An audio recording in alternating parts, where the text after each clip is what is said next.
We've got some dumb news, some controversies, and some good news all wrapped into one video. Hi, I'm Mugthief, or depending on who you ask, 1980s Skrillex. Let's get into it. Darren Harris is the person who leaked the 45 minutes of gameplay of Starfield, and it turns out that there's a high likelihood that they're going to jail or prison. This is because he's been arrested on a felony charge for stolen goods between $2,500 and $10,000, as well as a misdemeanor charge for being in possession of illegal drugs. If you have watched his other videos, this is not surprising, since not only did he obtain Starfield and leak the gameplay, which is definitely not the reason that he's going to jail. That's not it. It's because he got a ton of other stuff and he started to sell it on like Japanese eBay, which is called Mercari. And he also posted about the fact that he was selling it, and also posted videos of himself going to FedEx saying that he had paid for the shipping of the things that he had stolen to send people leaked copies of Starfield and merchandise that he most definitely should not be in possession of. He also posted a video apologizing to Todd Howard about the quality of his gameplay in the leak and saying that the game was pretty good. And this is I just think it's really funny. Not the going to prison part. That sucks. But also, I think there's this saying about like going around and then finding out or something like that. What else can I say? If you were gonna steal stuff and sell it, maybe don't publicize it this much when you already made a leak of a highly anticipated video game that everybody is talking about, your leak specifically, everybody's paying attention to you, and don't make subsequent videos where it's incredibly easy to identify you as well. Like, I don't know, it's kind of like you were looking for it a little bit. I just feel like it's a series of just bad decisions going on. But in the end, this is how the cookie crumbles, I guess. Good luck, Darren. I'm not sure anybody can get you out of this. Seem to be quite self-incriminating. Kind of an open and shut case, I think. I'm not an expert on US law or whatever specific state this is in their law. So don't know if this is like county jail or prison or whatever it is. I'm not an expert, not a doctor, not anything. The guy on the internet. IGN seems to be in some hot water, being accused of being extremely biased against Xbox, being super pro PlayStation. This is because in the past 3 weeks or so, they've had quite a number of times that they've shown videos or posted articles about games, and when it comes to listing the platforms that they are available on, they have not listed Xbox despite them being available on Xbox. Their videos like top 10 RPGs coming out in 2023 that you can play with your cat and or dog. They show a bunch of games there and they list the platforms incorrectly, and it happened to be a lot of the times not listing Xbox. So all of these situations were made quite a stink of on Twitter, enough times that it started to garner attention from people. However, Per Schneider, and for those of you who do not know, Per Schneider is the chief content officer at IGN. He's been there forever, from the very start of IGN. He answered to one of these threads and he said, "To be clear, it's not just Xbox platform omissions, happens with PlayStation, Switch, PC too, and there are two distinct causes. Our database updates are lagging because we're down a database editor. Position is already posted and we hope to make a hire soon. If you spot an issue like this, you can tweet or DM a correction to @IGN playlist and we'll fix it in the interim. The other issue is related to trailer syndication copy. When a trailer featured in a showcase, the copy sometimes only includes the platforms related to the showcase. For example, this is the one from Xbox One. Errors happen, but they're still errors. We fix them as we catch them or when people report, but we also want to make sure we proactively spot these issues. We'll take a look if we can use either automation or editorial processes to deliver higher accuracy." This is a very logical response. It makes a ton of sense. And I think Per is a pretty upstanding guy, but there's a lot to this situation. So let's break it down. Does IGN cover more stuff on the PlayStation side? Yes. Why? Because there's more PlayStation sold, and their metrics say that when they cover PlayStation and they talk about PlayStation, they get more views and they get more money. So they'd rather pool their resources into a larger segment of the population that is more interested in that sort of stuff. Should there be more equal coverage? Yes, but that does not mean that there is a conspiracy where they are getting paid by Sony to badmouth Xbox. That's taking it a little bit too far. It might just be simple business practices getting in the way of good reporting. On the other hand, I do think this is bad, but for more reasons than you might think. So IGN is the biggest mass market news site for gaming, I think. When people think of big gaming news sites, they think IGN or GameSpot, I'm pretty sure. Everything else is either a rung below or more niche, more specific to something. It's like PC Gamer, stuff like that. And of course, taking away regional equivalent. A ton of people find out about games from those top 10 RPGs 2023 type videos that they make, or from the articles or tweets that they post. And getting the wrong information there can cost people sales. Not only Microsoft by not being listed, but the games, because people think that they don't have a platform on which to play it on. And that sucks. It sucks just as much if they didn't list PlayStation as it does with Xbox. The reason I think with Xbox it's even worse, and specifically in these cases, is because these are games that are coming day one to Game Pass. Both Persona 3 Reload, as in this example, and Sea of Stars, which is a Chrono Trigger inspired RPG coming out on the 29th of August, are day one on Game Pass. And I think that is really important for the consumer. I think consumers should know that something is coming day one on Game Pass. And I think it might even be a good idea to have like a little logo or something like they do for everything else that not only says Game Pass, but maybe says Game Pass day one. For the same reasons I said before, of not costing people sales because they don't think that it's available to them, but also not costing them players, and not costing other people who might be interested in that game money. I spend way too much time looking at news about video games, talking about video games, and playing video games. I like to think I'm very knowledgeable about the topic, or if you prefer, a huge nerd, but I sometimes miss this. I sometimes get interested in a game, I want to go play it or something, and hopefully I've kind of trained myself to, before I purchase a game nowadays, I open up Game Pass, I'm like, wait, are you on Game Pass? And sometimes it is.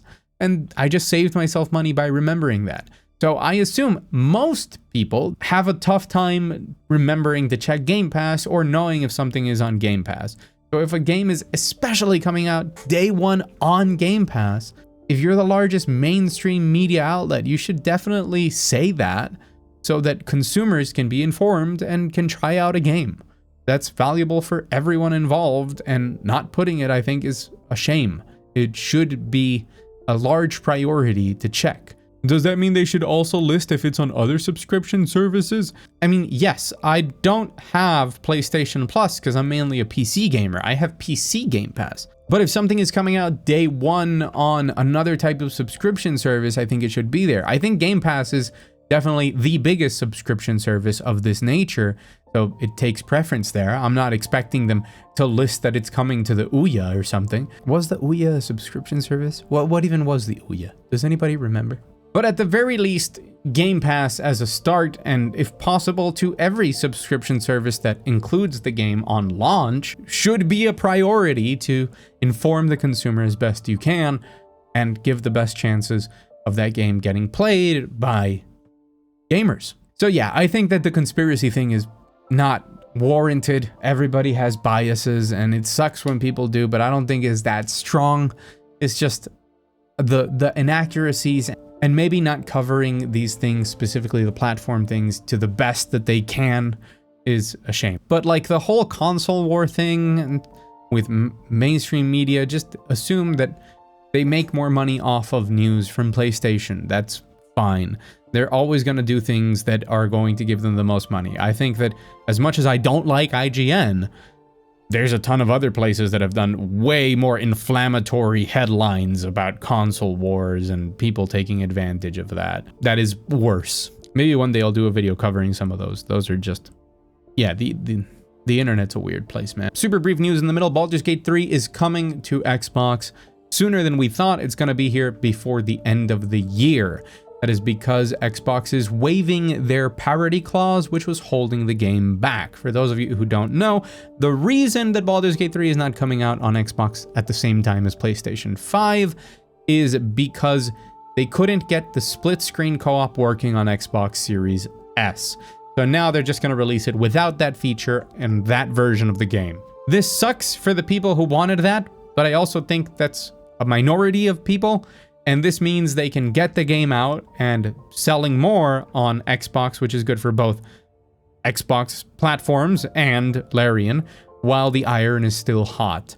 And that is good. That is good for everyone. And hopefully this first step in waiving this parity clause, which they have said, our parity is relative because games on Series X run at better performance rates with higher FPS and different resolutions and with ray tracing, which true, but this is a feature parity issue, not just like performance based. But well, if this starts here, hopefully this continues in a direction where more games can come out without some of these things when necessary, especially more games will not be held back because of difficulties with the Series S.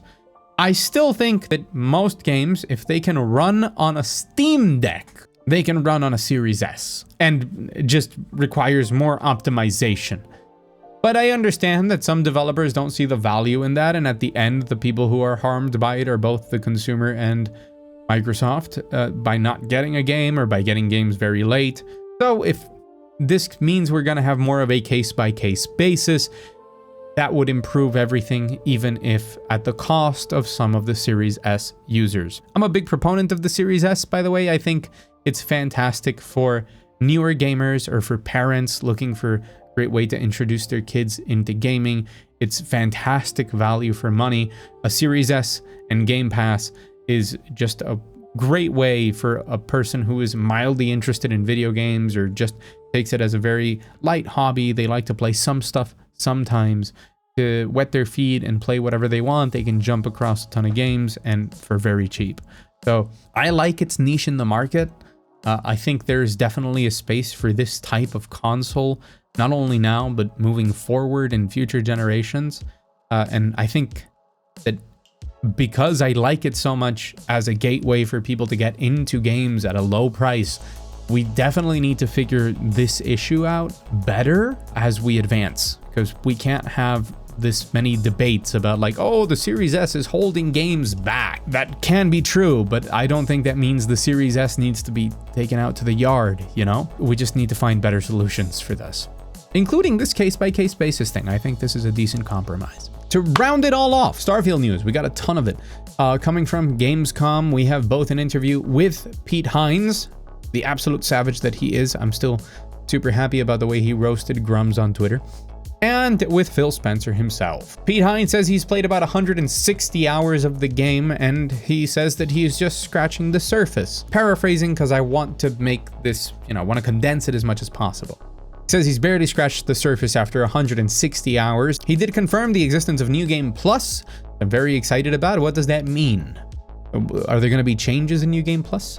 He also said that there's no level cap. So is this just a really easy way of like restarting the game and pushing for more level and maxing all of the skills and becoming, the ultimate spaceman?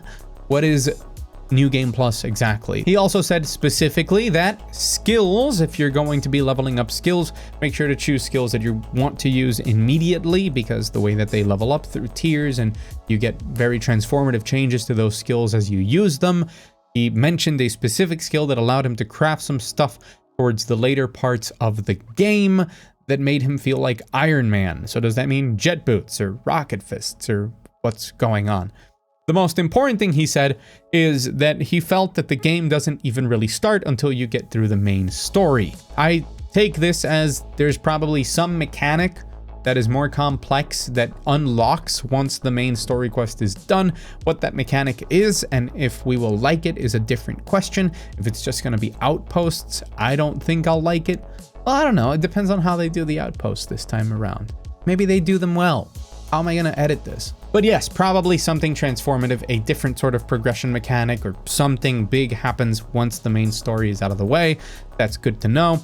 Phil Spencer was interviewed about a bunch of things, including Baldur's Gate and the situation of Xbox, and we mentioned a lot of the stuff about the bright future of Xbox and how everything is coming together, and he's very happy.